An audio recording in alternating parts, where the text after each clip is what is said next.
नमस्कार दोस्तों, आप सभी का बेस्ट स्टडी चैनल में स्वागत है। आज हम इस वीडियो के अंदर प्रैक्टिस सेट नंबर 4 करने वाले हैं, तो आप इस वीडियो के अंत तक बने रहें क्योंकि इसमें आपको कई महत्वपूर्ण फैक्ट मिलने वाले हैं और इम्पोर्टेंट प्रश्न जो कि यूपी पेट के एग्जाम को फोड़ने के काम आएंगे। तो आप इस वीडियो के अंत तक बने रहें। तो हम शुरू करते हैं अपना प्रैक्टिस सेट नंबर 4। पहला प्रश्न दिया है, किन तीन वेदों को संयुक्त रूप से वेद त्रयी कहा जाता है। तो देखो, वेद त्रयी का प्रश्न पूछा गया है, तो इसको अगर आपको पता हो तो इसका आंसर आप लगा सकते हैं वीडियो को पॉज करके। वैसे इसका आंसर हो जाएगा सी, ऋग्वेद, सामवेद और यजुर्वेद। अब देखो, यहाँ तीनों से प्रश्न बता रहा हूँ आपको इम्पोर्टेंट, कि ऋग्वेद से मैं पहले भी बता चुका हूँ, फिर से बता रहा हूँ कि ऋग्वेद में ये पूछ लेता है गायत्री मंत्र। क्या पूछता है? गायत्री मंत्र कौन से मंडल में? तो कौन से मंडल में? तीसरे मंडल में गायत्री मंत्र। और किसको समर्पित है? तो ये है, तो मैं सूर्य देवता सावित्री को समर्पित है। सूर्य देवता सावित्री को समर्पित है, तो इसको याद रखना। दूसरा देखो, साम वेद है, इससे भी क्वेश्चन बन जाता है कि सामवेद। सामवेद को बोलते हैं संगीत का वेद। क्या बोलते हैं? संगीत का वेद। तो इसको याद रखना। क्या बोलते हैं सामवेद को? संगीत। ये संगीत का वेद लिखा हुआ है, या संगीत का जनक कह सकते हैं। यजुर्वेद की बात किया तो यहाँ से भी प्रश्न पूछ लेता है। यजुर्वेद को यहाँ पर गद्य और पद्य, गद्य और पद्य, इसको देखो दोबारा से बता दे रहा हूँ आपको, ये भी इम्पोर्टेंट प्रश्न है। तो मैं बताना चाह रहा हूँ यजुर्वेद, यजुर्वेद को बोलते हैं गद्य और पद्य। ये दोनों किसके अंदर हैं? तो यजुर्वेद के अंदर। तो तीन प्रश्न है, ये मोस्ट इंपोर्टेंट है, तो इसका आंसर क्या हो जाएगा? सी।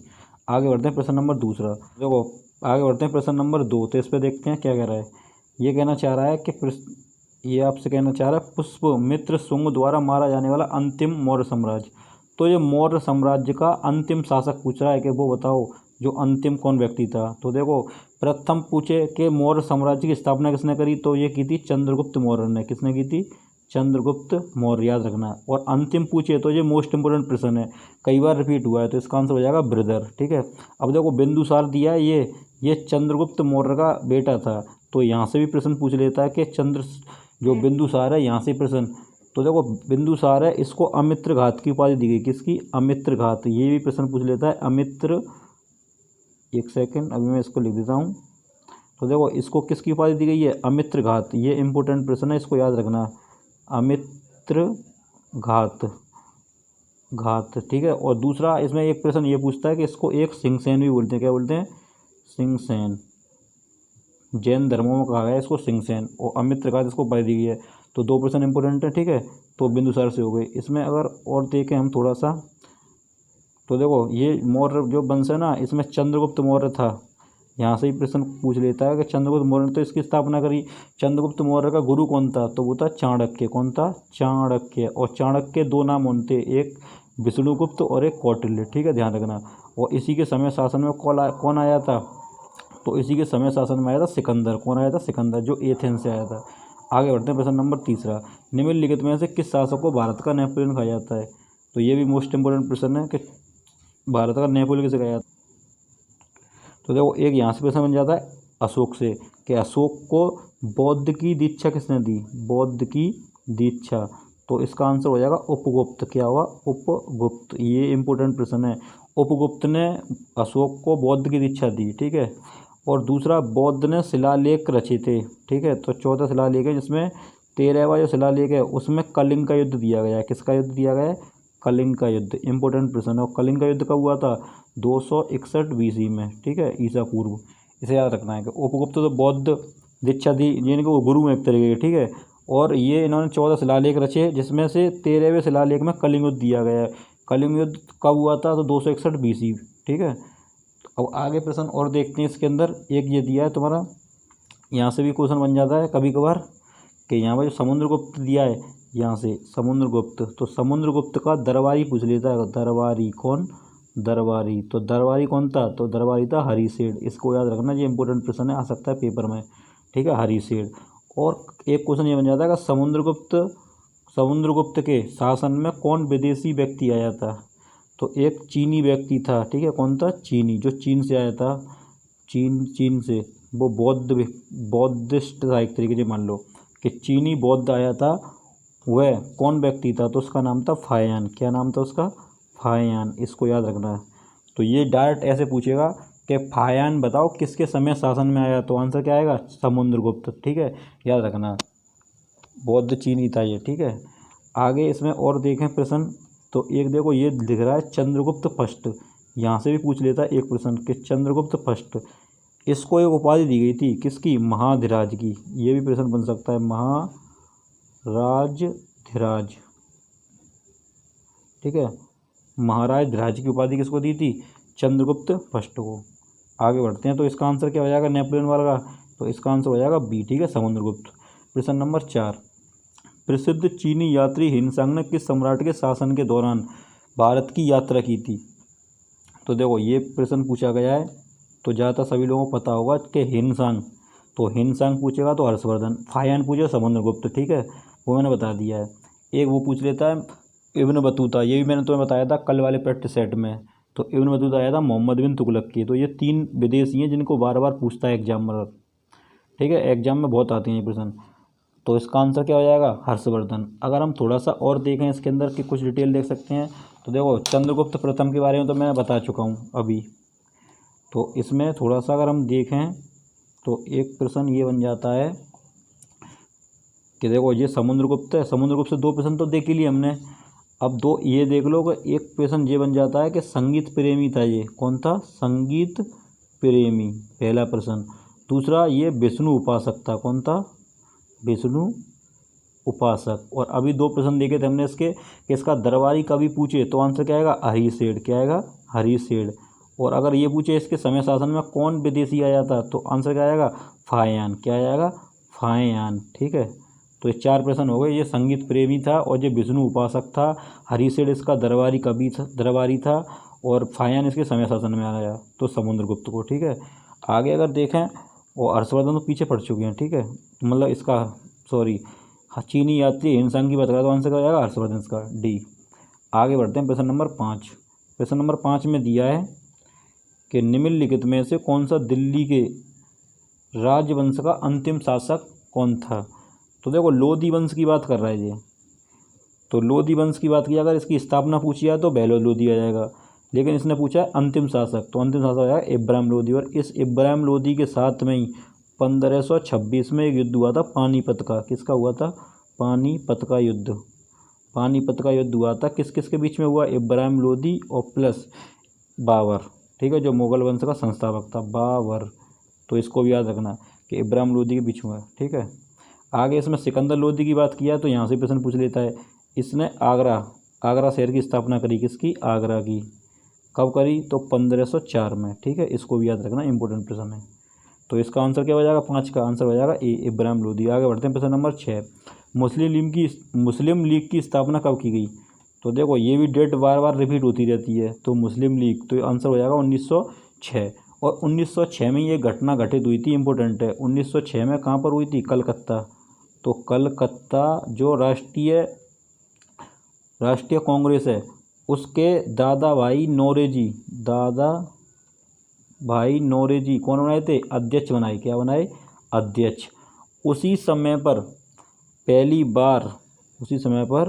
पहली बार स्वराज की मांग की गई, किसकी, स्वराज की मांग। तो ये भी इम्पोर्टेंट प्रश्न है कि 1906 अधिवेशन में कलकत्ता के अंदर कौन उस समय अध्यक्ष था, दादा भाई नौरोजी, उन्हीं के समय शासन में कलकत्ता में किसकी मांग की गई, स्वराज की, ठीक है। और एक घटना यहाँ से भी घटी है 1905 से, तो इसको मैं पहले बता चुका हूँ, कल ही बताया था कि 1905, ये 16 अक्टूबर 1905 को बंगाल विभाजन लागू हुआ, क्या हुआ, बंगाल विभाजन। तो आगे बढ़ते हैं प्रश्न नंबर 7, निम्नलिखित में से कौन संताल विद्रोह के नेता हैं। तो देखो ये थोड़ा अच्छा क्वेश्चन है, इसमें फंस सकते हैं। तो संताल विद्रोह की बात कर रहा है, तो वैसे इसका आंसर तो हो जाएगा सिद्धू मांझी, क्या हो जाएगा, सिद्धू मांझी। ये एक नया क्वेश्चन है तो आप इसको याद रख लेना, ठीक है, इम्पोर्टेंट प्रश्न है ये भी। तो ये हो जाएगा सिद्धू मांझी। अगर इसकी बात किया स्वामी विवेकानंद की, तो इनने देखो एक किताब लिखी है प्रबुद्ध भारत, इंपॉर्टेंट है, कौन सी लिखी है, प्रबुद्ध भारत। और इन्हीं ने स्वामी विवेकानंद ने रामकृष्ण मिशन की स्थापना करी, किसकी, रामकृष्ण मिशन। तो इसको भी याद रखना, दोनों इंपॉर्टेंट है, ठीक है। आगे बढ़ते हैं प्रश्न नंबर 8, निम्न में से स्वतंत्रता आंदोलन में भाग लेने वाले पश्चिम बंगाल के क्रांतिकारी की पहचान करें। तो पश्चिम बंगाल के क्रांतिकारी, तो देखो ये भी इम्पोर्टेंट प्रश्न है, एक नया क्वेश्चन नहीं है, पुराना नहीं है, रिपीट हो चुका है, रिपीट होने कई बार रिपीट हुआ है। निम्न में से स्वतंत्रता आंदोलन में भाग लेने वाले पश्चिम बंगाल के क्रांतिकारी पहचान करें। तो देखो इसका आंसर तो होया खुदीराम बोस। यहाँ से घटना घटित होती है, एक खुदीराम बोस था और एक व्यक्ति था प्रफुल्ल चाकी। कौन था? प्रफुल्ल चाकी। प्रफुल्ल चाकी, ये दोनों, एक खुदीराम बोस और प्रफुल्ल चाकी, ये दोनों मुजफ्फरपुर, जो बिहार के अंदर मुजफ्फरपुर है, वहाँ पर एक व्यक्ति था जो जज था। वो कौन था? जज। उसका नाम था किंग्सफोर्ड। कौन था? किंग्सफोर्ड। उसके ऊपर बम गिराने के लिए गए थे, लेकिन उसके ऊपर बम तो नहीं गिरा पाए, इन्होंने 2 महिलाओं के ऊपर बम गिरा दिया। इसके कारण इस प्रफुल्ल चाकी ने आत्महत्या कर ली और इस व्यक्ति को, खुदीराम बोस को 18 वर्ष की लगभग एज में इसको फांसी दे दी। तो इससे ये भी पूछता है प्रश्न एग्जाम में कि सबसे कम उम्र में किस व्यक्ति को फांसी दी गई स्वतंत्रता सेनानी, तो उसको आंसर क्या आ जाएगा? खुदीराम बोस। ठीक है, तो सबसे कम अवस्था में खुदीराम बोस को, लगभग है ये 18 वर्ष। ठीक है, तो इसका आंसर क्या हो जाएगा फिर? इसका आंसर था हमारा हार्ट में का डी। आगे बढ़ते हैं, प्रश्न नंबर 9, बारदोली किसान सत्याग्रह का नेतृत्व किसने किया? तो देखो ये भी प्रश्न इंपॉर्टेंट है। बारदोली की बात की जाए तो ये बारदोली सत्याग्रह कहाँ हुआ था? पहले तो यही प्रश्न बन जाता है। तो ये हुआ था गुजरात में। कहाँ हुआ था? गुजरात में। अब ये क्या था? ये किसान आंदोलन था। क्या था? किसान आंदोलन। तो उसी किसान आंदोलन का इन्होंने, जो सरदार वल्लभ भाई पटेल ने, इसका आंसर तो ये हो जाएगा, इन्होंने क्या किया? इनका इस नेतृत्व किया। क्या? इसका नेतृत्व किया किसान आंदोलन का। तो बारदोली सत्याग्रह ये पूछा था कब हुआ था? तो ये हुआ था 1928 में। ठीक है, याद रखना, बारदोली सत्याग्रह वल्लभ भाई पटेल के द्वारा ये किसान आंदोलन था, उसका नेतृत्व किया था। कहाँ पर? गुजरात में, 1928 में। आगे बढ़ते हैं, प्रश्न नंबर 9 तो हो चुके। 10, किस नेता ने हमें CR फॉर्मूला दिया? तो देखो ये भी अच्छा क्वेश्चन है। तो CR फॉर्मूला, तो इसका आंसर देखो, ये थोड़ा अच्छा भी क्वेश्चन है, ज़्यादातर लोग कर नहीं पाएंगे इसे। तिलक आंसर है नहीं है इसका, वो CR दास ये आंसर है नहीं है, तिलक है नहीं है, महात्मा गांधी नहीं है। इसका आंसर हो जाएगा C राजगोपालचारी। और जिस C राजगोपालचारी गवर्नर रहे हैं भारत के अंतिम एक है भारतीय गवर्नर। ठीक है, तो आंसर क्या हो जाएगा? C राजगोपालचारी। इन्हें सब पहली बार एक है भारत में भी मिला था, 3 व्यक्तियों को मिला था। ठीक है, C राजगोपालचारी। आगे बढ़ते हैं, प्रश्न नंबर 11, नॉर्वे की राजधानी। तो देखो ये तो सिंपल प्रश्न है, ये तो ज़्यादातर लोगों को पता भी होगा कि इसका आंसर क्या है। अगर ये आंसर नहीं पता है तो इसका मतलब आप एक प्रश्न से पीछे हैं लोगों से। तो देखो इसको अगर ध्यान से देखा, नॉर्वे की राजधानी, तो नॉर्वे की सिंपल है। देखो रोम की बात की जाए तो इटली की है, ये 3 बार रिपीट हो चुका है, इटली राजधानी रोम। ओस्लो बात की जाए, ये तुम्हारी ओस्लो पड़ती है उसकी, नॉर्वे की, कहाँ की पड़ेगी? नॉर्वे की ओस्लो। अगर हम इसकी बात करें ओटावा, तो ये पड़ती है कनाडा की। किसकी पड़ती है? कनाडा। तो इसका आंसर तो डी हो जाएगा। ठीक है, क्योंकि नॉर्वे की ओस्लो है। और ब्यूनस आयर्स ये अर्जेंटीना की है। किसकी है? अर्जेंटीना। तो चारों मैंने बता दी, ब्यूनस आयर्स अर्जेंटीना की, ओटावा कनाडा की, रोम इटली की और ओस्लो नॉर्वे। तो आंसर डी हो जाएगा इसका। आगे बढ़ते हैं, प्रश्न नंबर 11 हो चुके हैं। अब देखते हैं 12, 82.5 डिग्री 82.30 पूर्व देशांतर भारत के लिए क्यों महत्वपूर्ण है? तो अब देखो ये रेखा जो खींची गई है, ये भारत में 5 राज्यों में खींची गई है, इसलिए और इम्पोर्टेंट है। तो यह भारत की जलवायु प्रभाव डालती है, गलत आंसर है पहला। यह भारतीय मानक समय का, हाँ ये सही आंसर है, यही आंसर है। 82.5 डिग्री की बात की जाए तो ये भारत में इस तरीके से ऊपर से आ रही है। तो इसके 5 राज्य यहाँ पर कट कर रहे हैं। तो पहला अपना यूपी उत्तर प्रदेश, जिसका यूपी पेट एग्जाम हो रहा है। ठीक है, दूसरा MP, तीसरा AP मतलब आंध्र प्रदेश, और एक पड़ेगा उड़ीसा। कौन सा पड़ेगा? उड़ीसा। और एक बचा तुम्हारा इसमें, तो एक बचा तुम्हारा, उसका नाम है छत्तीसगढ़। क्या हो जाएगा? छत्तीसगढ़। तो 5 दोबारा से रिपीट कर रहा हूँ मैं, पहला यूपी, MP, छत्तीसगढ़, और ये AP का मतलब है आंध्र प्रदेश, और एक है तुम्हारा उड़ीसा। क्या है? उड़ीसा। तो 5 राज्य, इसको याद रखना है, इंपॉर्टेंट प्रश्न है ये भी। 2011 की जनगणना के अनुसार भारत की साक्षरता दर बताइए। तो 2011 के अनुसार ये पूछ रहा है साक्षरता भारत की। तो देखो इसकी बात की जाए तो इसका 73% ही आंसर है, ये तीनों नहीं है। ठीक है, अगर ये पूछे केवल मेल की बताओ कितनी है, मतलब पुरुषों की, अगर केवल मेल की पूछेगा तो आंसर आएगा 80.9%। अगर पूछे फीमेल की बताओ ओनली, केवल महिलाएं कितनी साक्षरता दर है, तो उनकी है 64.6%। याद रखना, केवल मेल की पूछे 80.8 और फीमेल की 64.6, और टोटल पूछे ओवरऑल तो 73, तो कितनी हो जाएगी 73%। तो आंसर हो जाएगा ए 13 का। प्रश्न नंबर आगे देखो 14। हीराकुंड बांध किस राज्य में है? जो सिंपल प्रश्न है। हीराकुंड जो कौन सी नदी पर है, तो ये महानदी पर। कौन सी है? महानदी। तो इसका देखो आंसर हो जाएगा उड़ीसा, उड़ीसा में। और सबसे लंबा बांध हो रहा है, सबसे लंबा बांध कौन सा है? हीराकुंड बांध, जो महानदी पर है। ठीक है, अगर हम इसकी बात करें थोड़ा, ये 3 इसमें ऑप्शन और दिए हैं, इनमें भी तो कुछ दिए हैं। तो देखो राजस्थान की बात करें हम सबसे पहले, कि राजस्थान में कौन कौन सा बांध है। तो 2 परियोजना, 2 बांध बने हुए हैं, एक राणा सागर, और एक तुम्हें याद रखना है जवाहर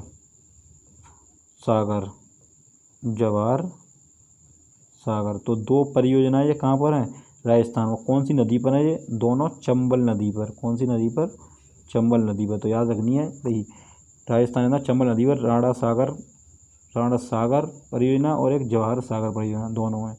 अगर इसकी बात की जाए महाराष्ट्र के अंदर, तो महाराष्ट्र के अंदर भी आप 2 याद रख सकते हैं। 2 इम्पोर्टेंट हैं, जिसमें एक देखो, एक है घाट प्रवाह नदी पर ही है। कौन सी नदी पर? घाट प्रवाह पर, ये बता रहा हूँ महाराष्ट्र के अंदर। ठीक है, और एक है तुम्हारा भद्रा। कौन सा है?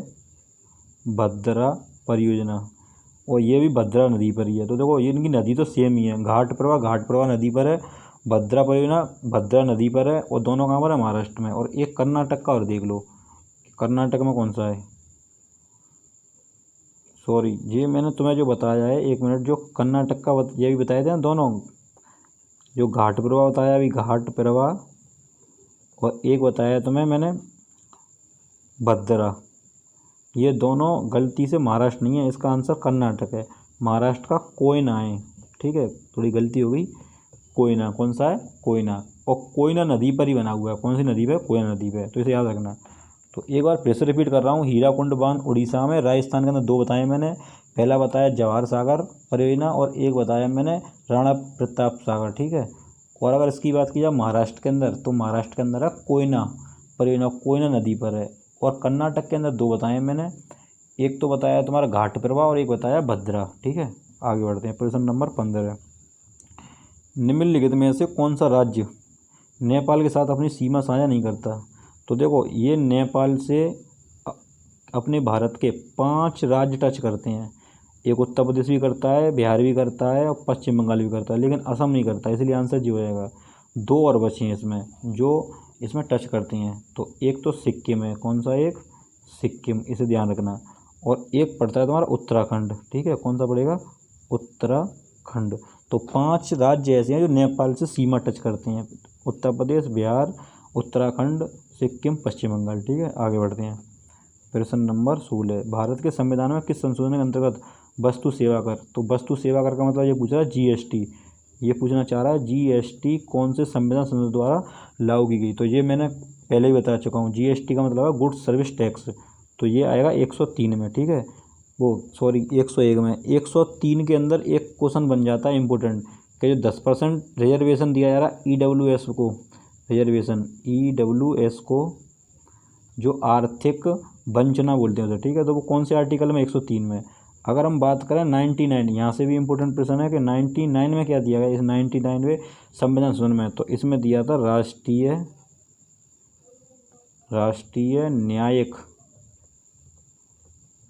न्यायिक नियुक्ति। ठीक है, तो ये पूछ लेगा राष्ट्रीय न्यायिक नियुक्ति कौन से संविधान संशोधन? तो 99। ठीक है, 99।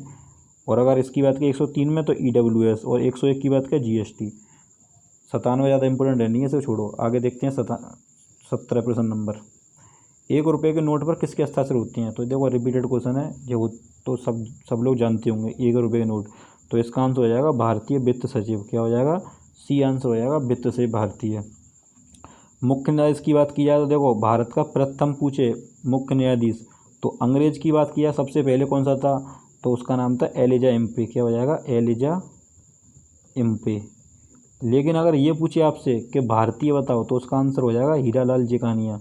हीरालाल जे कानिया, ठीक है। तो मैंने ये बताया भारतीय मुख्य न्यायाधीश, अगर पहला पूछे तो एलिजा इम्पे, अगर ये पूछे भारतीय बताओ पहला तो हीरालाल जे कानिया। आगे बढ़ते हैं, प्रश्न नंबर 18, प्रथम वित्त आयोग के अध्यक्ष बताओ। देखो सिंपल प्रश्न है ये तो बहुत ही ज़्यादा, कि वित्त आयोग, और वित्त आयोग कौन से आर्टिकल में आता है, 280 में, ये इम्पोर्टेंट है पहला पॉइंट, ठीक है। तो इसका देखो के संतानम गलत है, के चंद्रन, तो आंसर आएगा के सी नियोगी, आंसर क्या हो जाएगा बी। और देखो अभी वर्तमान में 15वें वित्त आयोग हैं, कौन से हैं, 15वें, जो 2022 में है। तो उनका नाम क्या है, तो उनका नाम है एन के सिंह, क्या हो जाएगा एन के सिंह, याद रखना। ये पूछ ले कि ये बताओ वर्तमान में, या ऐसे पूछ ले 15वें वित्त आयोग के अध्यक्ष कौन है, तो एन के सिंह, ठीक है, कौन आएगा, एन के सिंह। इनका कार्यकाल 2021 से 2026 तक चलेगा, ठीक है।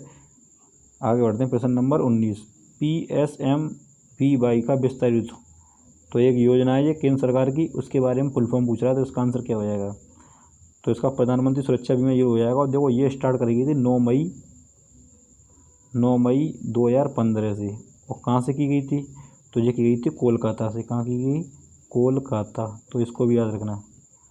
आगे बढ़ते हैं, प्रश्न नंबर 20, पंडित दीन उपाध्याय उन्नत कृषि शिक्षा उद्देश्य क्या है।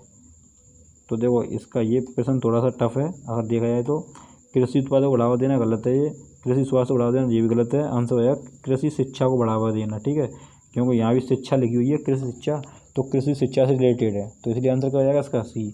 आगे बढ़ते हैं, प्रश्न नंबर 20 तो हो चुके, 21, निम्नलिखित में से किस अनुच्छेद में भारत को इंडिया भी कहा जाता है। तो संविधान के पहले ही भाग में और पहले ही अनुच्छेद में दिया गया है ये, तो आंसर क्या हो जाएगा, ए आंसर हो जाएगा, ठीक है, कि संविधान में भारत को इंडिया कहा जाता है। आगे बढ़ते हैं, क्वेश्चन नंबर 22, किस मौलिक अधिकार के तहत कानून की नज़र में सभी लोग समान हैं। तो सभी लोग कब समान होंगे, जब समता का अधिकार होगा, सीधी बात है, तो आंसर क्या हो जाएगा सी। आगे बढ़ते हैं, निम्नलिखित में से कौन भारत के पूर्व राष्ट्रपति हैं। तो राष्ट्रपति बता दो जो राष्ट्रपति रह चुके हैं पहले, पूर्व मतलब पहले रह चुके हैं, तो आंसर हो जाएगा राजेंद्र प्रसाद, क्योंकि ये भारत के सबसे पहले और हैं, प्रथम और हैं, ठीक है। अगर ये पूछे पहले राष्ट्रपति कौन है, तो प्रथम राजेंद्र प्रसाद। अगर ये पूछे इंदिरा गांधी कौन है, तो ये पहली महिला प्रधानमंत्री, पहली महिला मतलब फर्स्ट महिला कौन है, ये PM, ये याद रखना, प्राइम मिनिस्टर। और देखो एक लाल बहादुर शास्त्री से प्रश्न बन जाता है, तो लाल बहादुर शास्त्री से प्रश्न ये बनता है कि इनकी मृत्यु हुई थी 1966 में, कहाँ पर हुई थी, ताशकंद, कहाँ हुई, ताशकंद। ताशकंद कहाँ पर है, उज्बेकिस्तान की राजधानी, ठीक है, उज्बेकिस्तान की राजधानी क्या है, ताशकंद, यहाँ हुई थी। अब देखो एक क्वेश्चन ये बन सकता है कि भारत में कितने प्रधानमंत्री ऐसे हैं जो ऑन ड्यूटी मृत्यु हो चुकी है उनकी, तो 3 लोग हैं, एक इंदिरा गांधी, एक लाल बहादुर शास्त्री, और एक हैं पंडित जवाहरलाल नेहरू, PT जवाहरलाल, ठीक है। तो पंडित जवाहरलाल नेहरू, ये 3 लोग ऐसे हैं जिनकी ऑन ड्यूटी मृत्यु हुई है, मतलब जिस समय ये पद पर थे उसी समय ये खत्म हुए हैं। आगे बढ़ते हैं, प्रश्न नंबर 24, लोकसभा स्थगित करने का अधिकार किसे है। तो लोकसभा स्थगित कौन कर सकता है, लोकसभा स्थगित हो सकती है केवल राष्ट्रपति के द्वारा, और राष्ट्रपति की उम्र कितनी होनी चाहिए, 35, कल बताई, प्रधानमंत्री के 25, ये अध्यक्ष है। ये लोकसभा का अध्यक्ष पूछे पहला कौन था, GV मावलंकर, GV मावलंकर। अगर उपाध्यक्ष पूछे तो अनंत सेनम, क्या होगा, अनंत सेनम। आगे बढ़ते हैं, क्वेश्चन नंबर 25, निम्नलिखित में से किस राज्य ने सर्वप्रथम पंचायती राज अपनाया था। ये भी बता चुका हूँ पिछली वीडियो में, इंपॉर्टेंट प्रश्न है, सर्वप्रथम। तो ये सबसे पहले स्टार्ट किया था 2 अक्टूबर 1959 को, कहाँ किया गया था, राजस्थान के नागौर में, नागौर जिले में, पंडित जवाहरलाल नेहरू के द्वारा। तो आंसर हो जाएगा बी, ठीक है। इसका सिंपल प्रश्न है, ज़्यादातर सभी लोगों को पता होगा। आगे देखो, प्रश्न नंबर 26, कौन सा दर्पण कारों की हेडलाइट में प्रयोग किया जाता है। तो कारों में कौन सा लगा होता है, सिंपल है, तो कारों की जो हेडलाइट की बात कर रहा है, अगर ये पूछता साइड में, साइड मिरर अगर पूछता तो आंसर होता उत्तल, कौन सा होता, उत्तल, लेकिन ये हेडलाइट का पूछा तो आंसर हो जाएगा अवतल, ठीक है। देखा होगा तुमने कि कार वगैरह जब चलाते हैं साइड में लगा होता है, तो वो उसे क्या बोलते हैं, वो उत्तल लेंस बना होता है, और जो हेडलाइट में होता है वो होता है अवतल। तो इसका आंसर क्या हो जाएगा, डी, ठीक है, अवतल। क्वेश्चन नंबर 27, प्रत्यावर्ती धारा AC को दृष्ट धारा DC बदलने के लिए किससे नियुक्त की प्रक्रिया है। तो देखो ये AC से DC, इसका एसी का मतलब ऑल्टरनेटिव करंट हो जाए डायरेक्ट करंट। तो एसी से डायरेक्ट करंट में किससे बदला जाता है? तो ये सिंपल है, इसका आंसर हो जाएगा रेक्टिफायर। इसे याद रखना, रिपीटेड क्वेश्चन है ये। आगे बढ़ते हैं। ठोस कार्बन डाइऑक्साइड को क्या कहते हैं? तो देखो ये भी सिंपल क्वेश्चन है, ये तो पेपर में 50 बार आया है। तो जो ठोस कार्बन डाइऑक्साइड होती है उसे बोलते हैं सूखी बर्फ़। क्या बोलते हैं? सूखी बर्फ़। इंपॉर्टेंट क्वेश्चन, ध्यान रखना इसको, पेपर में आ जाता है।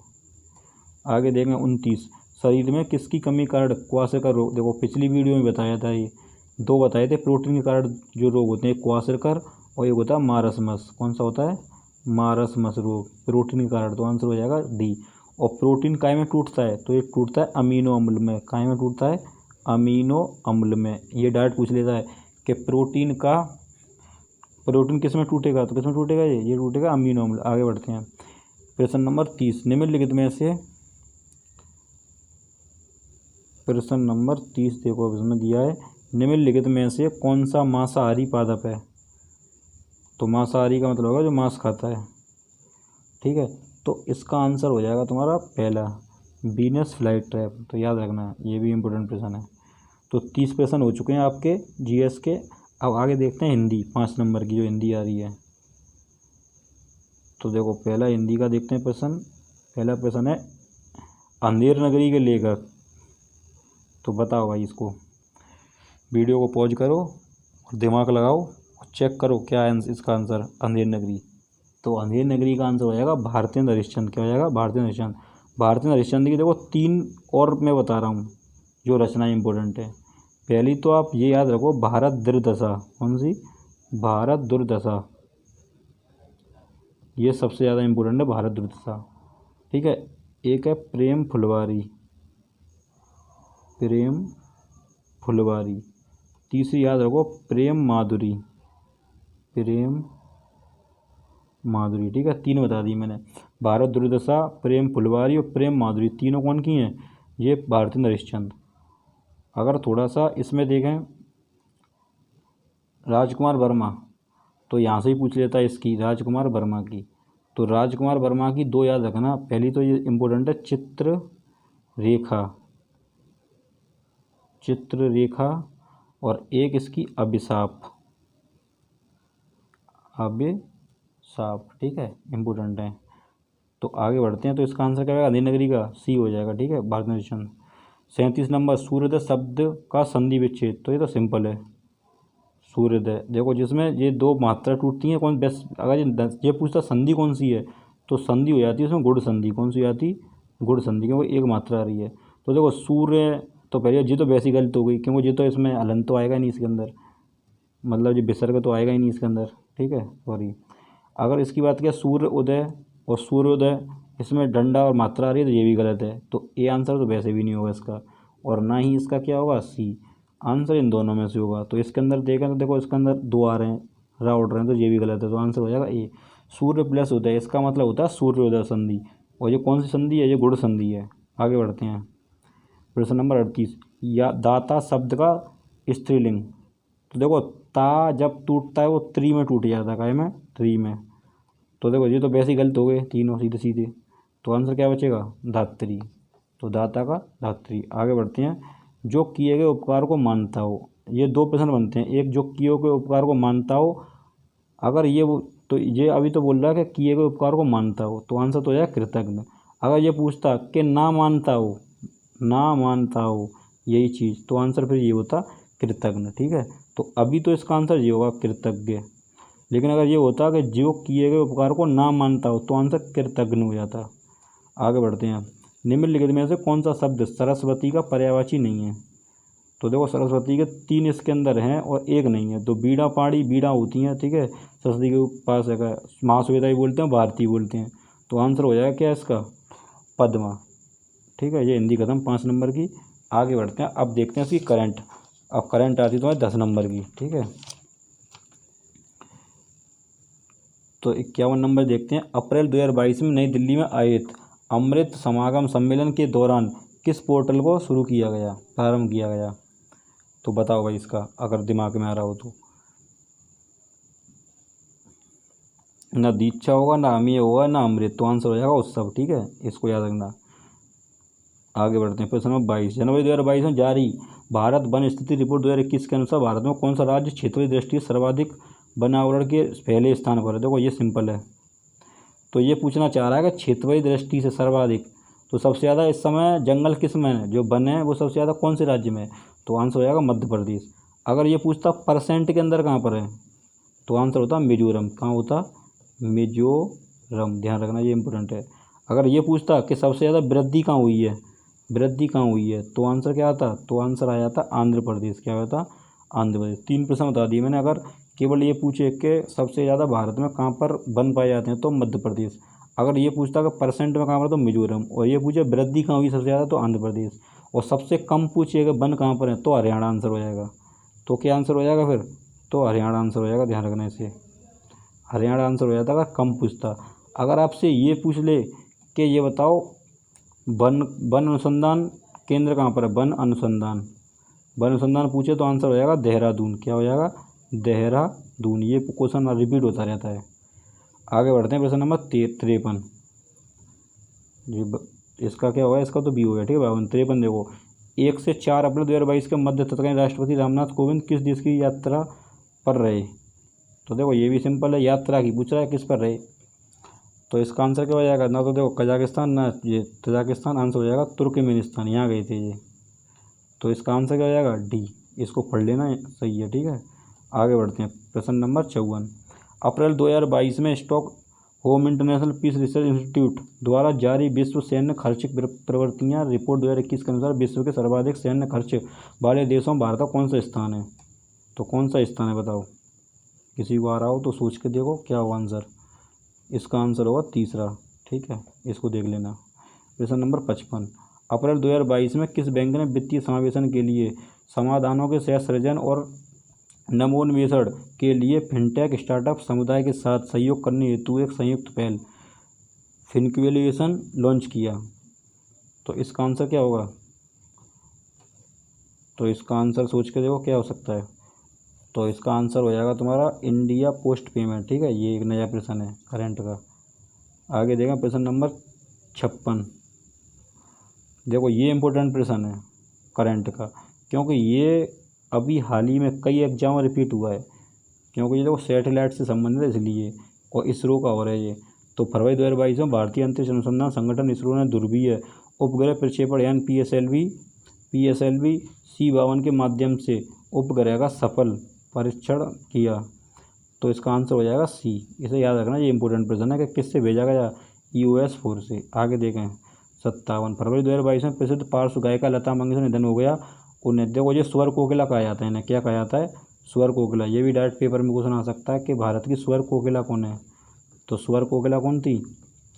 तो आंसर था इनका वैसे लता मंगेशकर। अब इनका पूछ रहा भारत ने कब दिया गया इन्हें? तो भारत ने दिया गया 2001 के अंदर। कब दिया गया? 2001 में। आंसर हो जाएगा डी। ठीक है, इंपॉर्टेंट है। लता मंगेशकर को कब मिला? भारत ने 2001 में। स्वर कोकिला कहा जाता है ना। आगे देखा प्रश्न नंबर 58, अप्रैल 2022 में कहाँ पहली बार राष्ट्रीय राजधानी के बाहर राष्ट्रीय बाघ संरक्षण प्राधिकरण की बैठक आयोजित की गई? तो देखो ये भी अच्छा क्वेश्चन है, करंट का ही है कि राजा जी। देखो ये राजा जी कहाँ पड़ता है? ये पड़ता है उत्तराखंड में।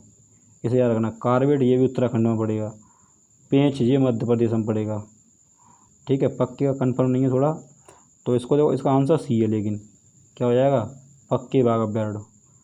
ठीक है, देख लेना, इसका आंसर क्या हो जाएगा? सी। आगे देखो 59, फरवरी 2022 में केंद्र सरकार द्वारा राष्ट्रीय शिक्षा नीति 2020 और 2021-22 के बजट की घोषणाओं के अनुरूप वयस्क शिक्षा के लिए शुरू की गई योजना नव भारत साक्षरता कार्यक्रम की अवधि क्या है?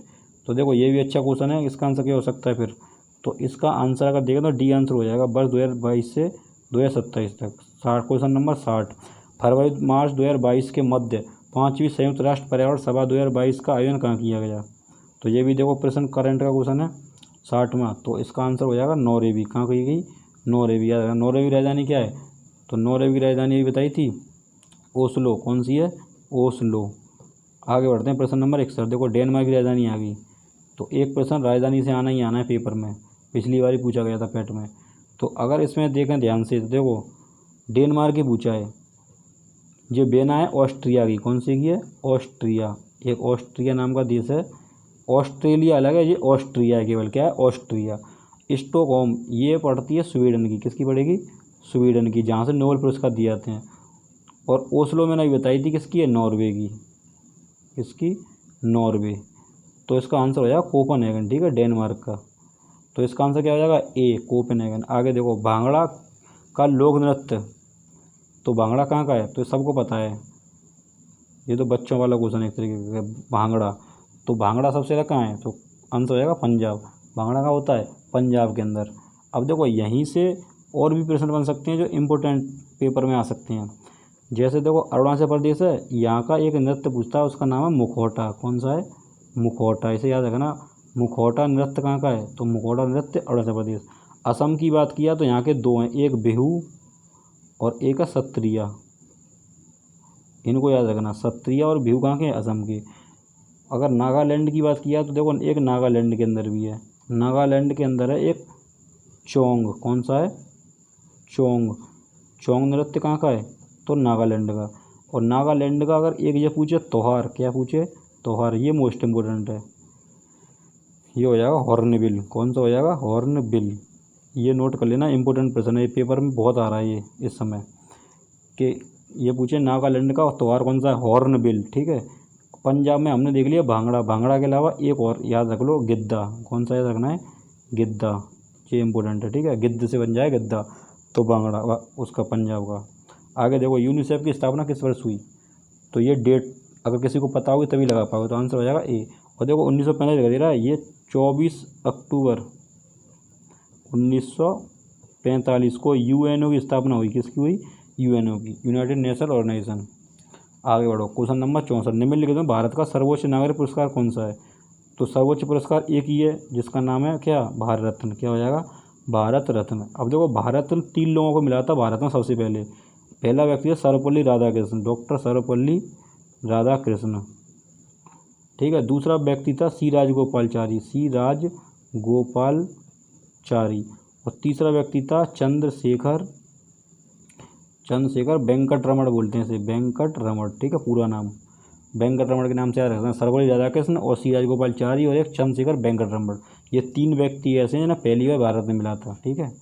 आगे बढ़ते हैं, रूमी दरवाज़ा कहाँ स्थित है, ये ज़्यादातर लोगों को नहीं पता होगा, कुछ ही लोगों को पता होगा कि रूमी दरवाज़ा कहाँ स्थित है, तो इसका आंसर हो जाएगा लखनऊ। आगे देखते हैं, 65 प्रश्न हो गए, 66 नंबर। प्रश्न नंबर 66, रामनाथ गोयन पुरस्कार किस क्षेत्र में योगदान के लिए प्रदान किया जाता है। ये देखो ये प्रश्न करंट का क्वेश्चन है 66वां, तो इसका आंसर हो जाएगा पत्रकारिता। क्या हो जाएगा, बी। तो देख लो एक बार, रामनाथ गोयन का पुरस्कार किस क्षेत्र में योगदान किया जाता है, पत्रकारिता में।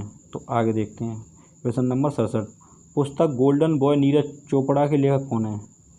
तो देखो ये नीरज चोपड़ा आ गया, और नीरज चोपड़ा से रिलेटेड में कई बता चुका हूँ प्रश्न। इसका हो जाएगा नवदीप सिंह गिल। और नीरज चोपड़ा ने भाला फेंका था, तो उसी के उपलक्ष्य में 7 अगस्त को भाला फेंक दिवस मनाते हैं। कब, 7 अगस्त को, ठीक है, 7 अगस्त। आगे देखो प्रश्न नंबर 68, मई 2022 में संपन्न हुई राष्ट्रीय फुटबॉल चैंपियनशिप हीरो संतोष ट्रॉफी 2021-22 का खिताब किस टीम ने जीता। तो ये भी जो करंट से जुड़ा हुआ प्रश्न है। तो प्रश्न नंबर 68 आंसर हो जाएगा सर केरल, ठीक है। किस क्या हुआ, संतोष ट्रॉफी किसने जीती, केरल ने। याद रखना, इंपॉर्टेंट है, ये तो ज़्यादा इंपॉर्टेंट है। आगे देखो प्रश्न नंबर 69, मिस वर्ल्ड 2021 खिताब किसने जीता। तो मिस वर्ल्ड किसने जीता, 69वां। तो इसका आंसर हो जाएगा तुम्हारा कैरोलिना बिलावस्का, ठीक है। तो मिस वर्ल्ड 2021 का खिताब किसने जीता, तो कैरोलिना। तो आंसर क्या हो जाएगा, सी, कैरोलिना बिलावस्का। लास्ट प्रश्न नंबर 70, राष्ट्रीय वन्य जीव बोर्ड की स्थायी समिति की 67वीं बैठक में प्रतिवर्ष किस तिथि को राष्ट्रीय डॉल्फिन दिवस मनाए जाने की घोषणा की है। ये भी इंपॉर्टेंट प्रश्न है, ध्यान रखना, पेपर में आ सकता है।